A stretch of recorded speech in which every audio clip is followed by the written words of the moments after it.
Eu estou convencida, nesse momento, meu presidente, caros senadores, senadoras, nossos telespectadores da TV Senado, ouvintes da Rádio Senado, de que nós não vamos mudar aquilo que é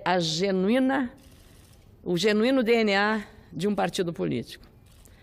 O que nós vimos na eleição, na campanha da reeleição em 2014, quando a ex-presidente candidata à reeleição, Dilma Rousseff, disse: faremos o diabo para ganhar a eleição. Fizeram e ganharam. Em 2018, agora, o PT está exatamente igual. Não mudou nada. Vai fazer tudo, inclusive o diabo, para ganhar esse segundo turno. Não mudou nada. Até porque o candidato escolhido e ungido por Lula, que está preso na penitenciária em Curitiba, que até os últimos debates no primeiro turno apareceu muitas vezes em muitas entrevistas com uma camiseta vermelha, Lula livre, tirou a camiseta e vestiu um arrumadinho terno e gravata, para se colocar como um candidato à presidência da República, não mais o militante político que ia ouvir todos os conselhos, todas as orientações lá em Curitiba.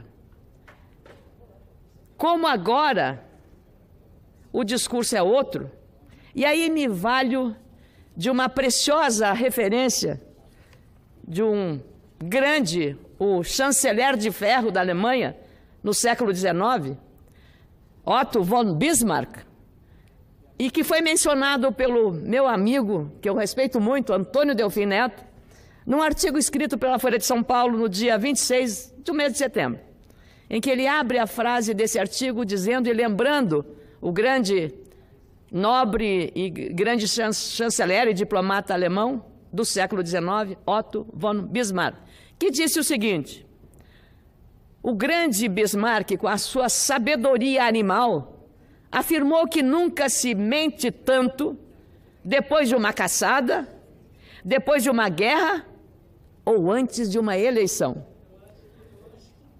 Esta frase memorável sintetiza o que está acontecendo agora com o Partido dos Trabalhadores. Que o candidato, que foi escolhido por Lula, usa das mesmas teses, muda todo o figurino, externo e interno. Externo é a roupa, externo é o seu jeitinho de lobo vestido de cordeiro, e faz um discurso de jovem moderno, buscando a conciliação nacional. Mas aquela mesma genética que há 13 anos sempre se considerou um partido melhor que todos os outros, nós e eles. A genética continua a mesma. E a vontade de vencer a qualquer preço, mesmo fazendo o diabo, é também a mesma. Eles esconderam o Lula. Ninguém mais vai lá ver o Lula. Por quê? Porque o Lula disse que não é para ir lá. O Lula está mandando tudo. Vai ser ele, se chegar à presidência, quem vai comandar o país. Já estavam até circulando que se Dilma ganhar, seria presidente do Senado. Ela não chegou nem terceiro, quarto lugar em Minas Gerais. Porque não foi só o impeachment aqui que ela submeteu o seu julgamento. O impeachment foi aqui dentro da Constituição, da regra constitucional, que nós estamos aqui combatendo pelo crime cometido. E também pelos erros políticos cometidos, crime de responsabilidade. Agora, o julgamento foi do povo de Minas Gerais. E esse é o julgamento maior que temos, que é o julgamento das urnas, é o julgamento da liberdade e é o julgamento da verdade. E olha, dizem o que a gente lê, que foi a mais cara campanha eleitoral do Partido dos Trabalhadores e de todas elas.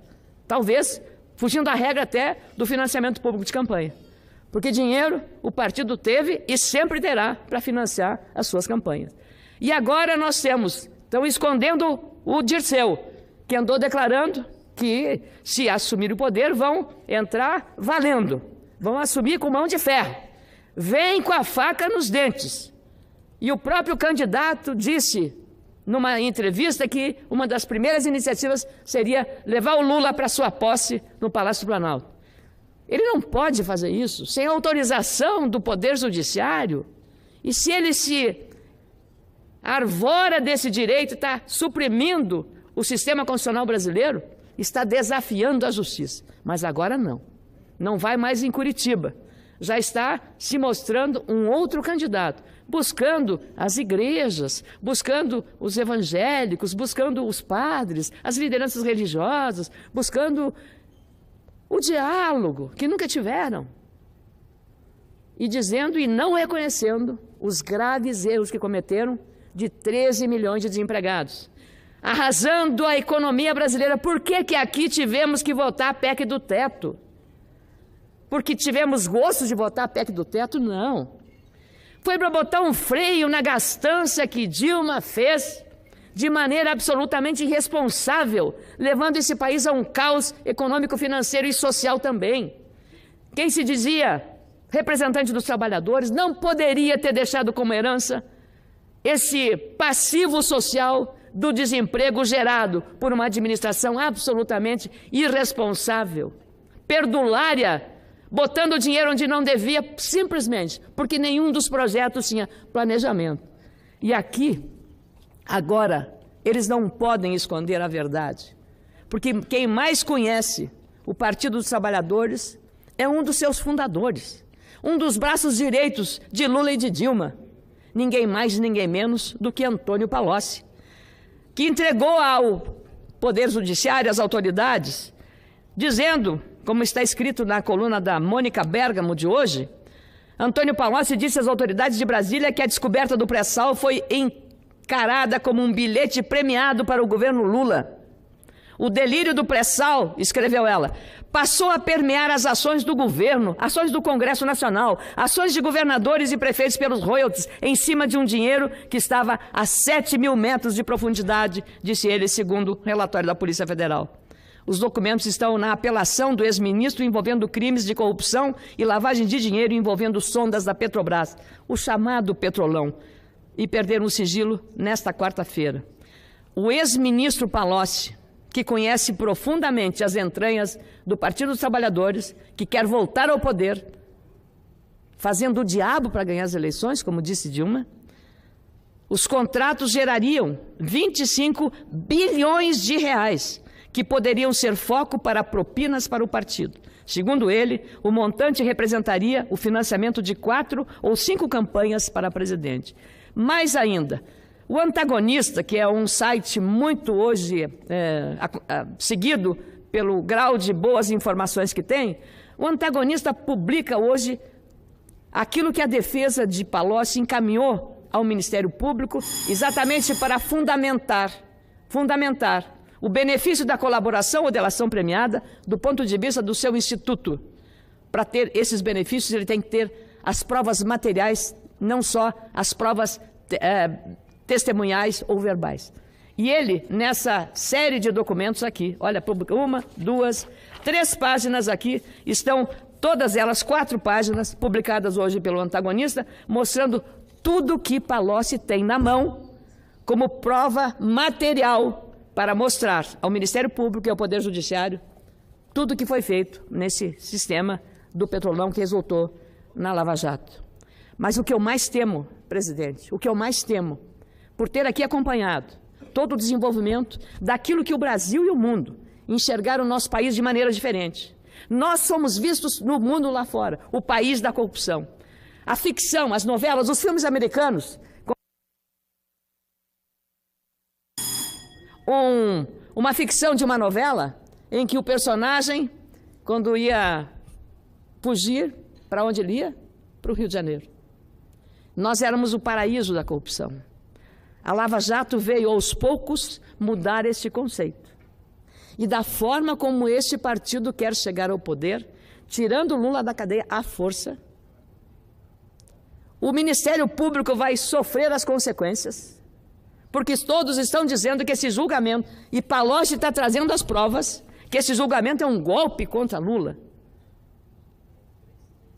Quando eles vão se dar conta da realidade, quando eles vão encarar a verdade dos fatos, do que aconteceu com o Mensalão, com o Petrolão.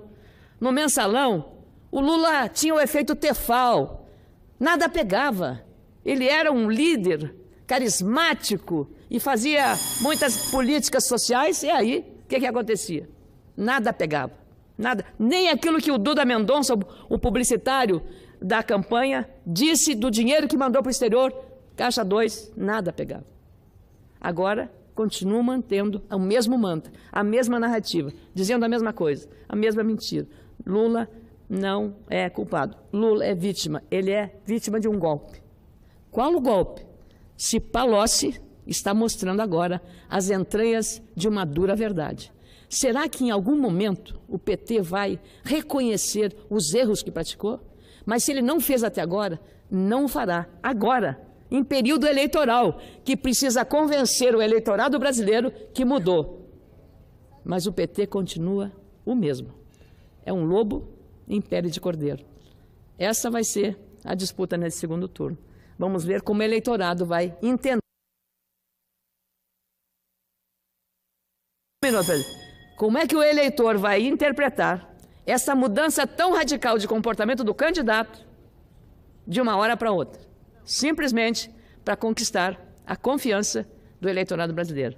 Mas o eleitorado brasileiro, no dia 7 de outubro, mostrou claramente que está disposto a mudar o país, a reafirmar o combate à corrupção, reafirmar a valorização da Lava Jato e das suas instituições. Felizmente, isso é uma disputa, e que essa disputa seja o reflexo da verdade do povo brasileiro.